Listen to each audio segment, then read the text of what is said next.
നമസ്കാരം, ഞാൻ ആറ്റുകാൽ മുത്തുകുമാർ. എല്ലാ ജ്യോതിഷ വിശ്വാസികൾക്കും ഗുരു ആസ്ട്രോളജിയിലേക്ക് സ്വാഗതം. ഇന്നത്തെ ജ്യോതിഷ ചിന്താവിഷയത്തിൽ നമ്മൾ നോക്കാൻ പോകുന്നത് വർഷഫലമാണ്, അതായത് പുതുവർഷഫലം. ഇതാ വീണ്ടും ആഗമനമായി 1200 വർഷം, അതായത്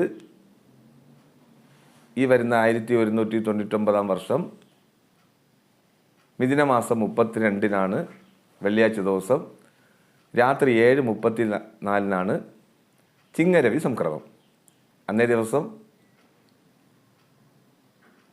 ധനുക്കൂറ് പൂരാടം 2ാം ഭാഗത്തിൽ ചന്ദ്രൻ സഞ്ചരിക്കെ ചിങ്ങരവി സംക്രമം. അപ്പം മേടം മുതൽ മീനം വരെ രാശിക്കാർക്ക് പറഞ്ഞുകൊണ്ടിരിക്കുകയാണ്. അതിലിപ്പോൾ നമ്മൾ കന്നി വരെ പറഞ്ഞു കഴിഞ്ഞു. ഇനി തുലാക്കൂറുകാർക്ക് എങ്ങനെ?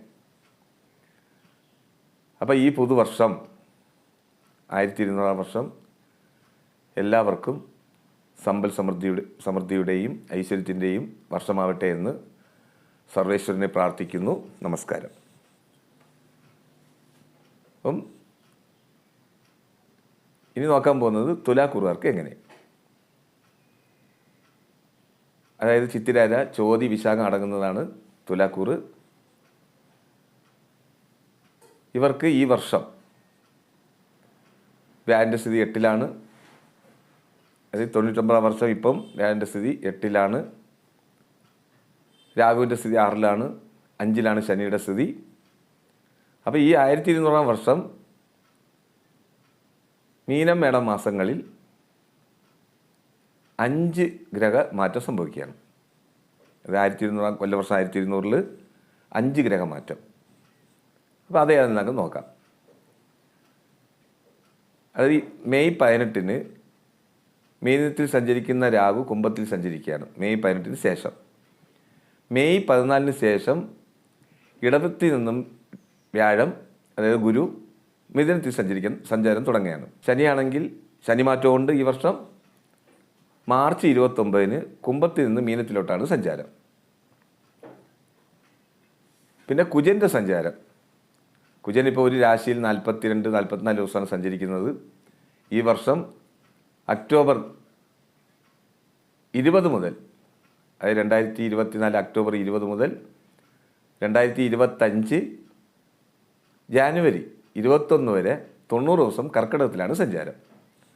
അപ്പം 5 രാഹുകേതുക്കളെ ഉൾപ്പെടുത്തുമ്പോൾ രാഹു ആണെങ്കിൽ കുംഭത്തിലും കേതു ആണെങ്കിൽ ചിങ്ങത്തിലാണ് സഞ്ചാരം മെയ് 18 ശേഷം. അപ്പോൾ 5 ഗ്രഹ മാറ്റം സംഭവിക്കുകയാണ്. അപ്പോൾ തുലാക്കൂറുകാർക്ക് എങ്ങനെ? ചിത്തിരാര, ചോതി, വിശാഖം, കാല് ഇവർക്ക് നിലവിൽ 8ലെ വ്യാഴൻ്റെ സ്ഥിതി അത്ര നന്നല്ല. 5ലെ ശനിയുടെ സ്ഥിതിയും നമുക്ക് അത്ര ഇതായിട്ട് പറയാനില്ല. മാറ്റം എന്ന് പറയുന്നത് നമുക്ക് ഈ വർഷപ്പകുതിക്കും ശേഷമാണ്. അപ്പം വ്യാഴമാറ്റം നമുക്ക് ഭാഗ്യസ്ഥാനത്ത് വരെയാണ് മിഥുനത്തിൽ, അത് ഗുണം ചെയ്യും. ശനി 6ൽ സഞ്ചരിക്കുകയാണ് മാർച്ച് 29 ശേഷം. രാഹു 5ലും കേതു 11ലും. അപ്പോൾ എന്തുകൊണ്ട് നമുക്ക് 3/4 ഭാഗവും ഈ വർഷം നമുക്ക് അരിഷ്ടതയാണ് കാണുന്നത് തുലാക്കൂറുകാർക്ക്. അതിനുശേഷം ഈ പറഞ്ഞ മാർച്ച് 29 ശനിയുടെ മാറ്റവും മെയ് 18 രാഹുകേതുക്കളുടെ മാറ്റവും മെയ് 14 വ്യാഴൻ്റെ മാറ്റവും പിന്നെ 90 ദിവസത്തെ സഞ്ചാരം ഒക്ടോബർ 20 മുതൽ ജാനുവരി 21 വരെ കുജൻ്റെ സഞ്ചാരമൊക്കെ നമുക്ക് വളരെ അനുകൂലമാണ്. അപ്പോൾ അതിന് മുന്നേ ഉള്ള ഈ ഗ്രഹദോഷത്തിന് പരിഹാരം ചെയ്ത് മാറ്റിക്കൊള്ളുക. 5ലെ ശനിയുടെ സ്ഥിതിക്ക് ഇപ്പോൾ പഠിക്കുന്ന വിദ്യാർത്ഥികൾക്കൊക്കെ മറവി രോഗം എന്നല്ല ഉദ്ദേശിക്കുന്നത്, പഠിക്കുന്നത് ഓർമ്മയിൽ നിൽക്കുന്നില്ല, അതാണ് ഉദ്ദേശം. പ്രായമായവരുണ്ടെങ്കിൽ അവർക്കാണ് ഈ മറവി രോഗം പറയേണ്ടത്. ഇപ്പോൾ പുത്രപുത്രാദികളെ കൊണ്ടുള്ള ചെറിയ ചെറിയ ദുഃഖങ്ങൾ, ഈ നക്ഷത്രത്തിൽ കുട്ടികളുണ്ടെങ്കിൽ അവർ പഠനം ശരിയാവുന്നില്ല, പിന്നെ ഒരു മന്ദഗതി, ഏതൊരു കാര്യത്തിലും ഒരു മന്ദഗതി. ബിസിനസ് മേഖലയിൽ പ്രവർത്തിക്കുന്നവരാണെങ്കിൽ ലാഭം മന്ദഗതിയിലാവുന്നു. മറ്റുള്ള മേഖല, അതായത് ഇപ്പം ഗവൺമെൻറ് തലത്തിലൊക്കെ പ്രവർത്തിക്കുന്നവർക്കും ഈ കാലയളവ് ധനനിമിത്തമുള്ള ഓട്ടം, ധനാഗമം വരുന്നില്ല, ഇങ്ങനെയുള്ള പ്രശ്നങ്ങളൊക്കെ ഉണ്ട്. പരിഹാരാർത്ഥം അതിപ്പോൾ ഏത് മേഖലയിലാണെങ്കിലും ഇപ്പോൾ റിയൽ എസ്റ്റേറ്റ് ബിസിനസ് ചെയ്യുന്നവരാണെങ്കിലും ഈ കാലയളവ് അത്ര നന്നല്ല കാണുന്നത്. അപ്പോൾ ഏത് മേഖലയിൽ പ്രവർത്തിക്കുന്നവരാണെങ്കിലും നമുക്ക് ദോഷ സമയമാണ് മാർച്ചിന് ശേഷം വരെ, മാർച്ചിന് മുന്നേ വരെ. അതായത് നമുക്ക് മാർച്ചിന് മുന്നേ വരെ, 2025 മാർച്ചിന് മുന്നേ വരെ നമുക്ക് ദോഷ സമയമാണ് കാണുന്നത്. ശനീശ്വരൻ്റെ പരിഹാരം മാസത്തിൽ ഒരു ശനിയാഴ്ച നീരാഞ്ജന വഴിപാട് നടത്തുക. വ്യാഴൻ്റെ 8-ലെ മറവിന്